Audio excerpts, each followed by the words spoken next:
Le post-impressionnisme.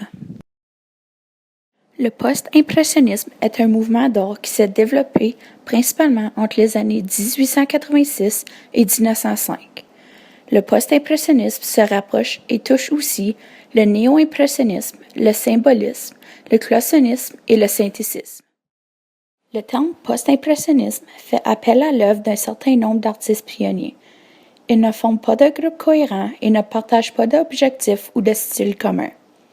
Ce mouvement d'art est inventé par Roger Fry, 1866 à 1934, peintre et critique anglais. Parmi les nombreux artistes qui ont fait part dans le post-impressionnisme, on y retrouve les plus populaires, soit Paul Cézanne, Georges Seurat, Vincent van Gogh, Paul Gauguin, ainsi qu'Henri de Toulouse-Lautrec. Ces artistes utilisaient des sujets de vie réels, comme des couleurs vives de riches empattements, spécifiquement les formes géométriques. Georges Seurat est né à Paris le 2 décembre 1859 et décédé le 29 mars 1891. Il est peintre et dessinateur français, pionnier et aussi nommé père du pointillisme.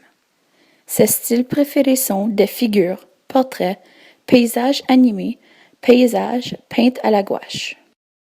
Paul Cézanne est né le 19 janvier 1839 et décédé le 22 octobre 1906. Il est considéré comme le précurseur du cubisme.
Vincent van Gogh est né à Groot-Zundert dans les Pays-Bas le 30 mars 1853 et décédé le 29 juillet 1890 en France.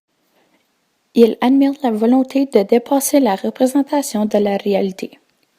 Son style, qui se caractérise surtout par l'utilisation des couleurs et les touches de ses pinceaux, a une influence importante sur l'art du XXe siècle. Van Gogh a produit plus de 2000 œuvres d'art, à peu près 900 peintures et 1100 dessins et croquis, qui s'étendent sur au-delà de 10 ans de travail. Il applique les couleurs par touche de pinceau, sans mélanger sur la palette. Les couleurs se fondent à distance dans l'œil du spectateur.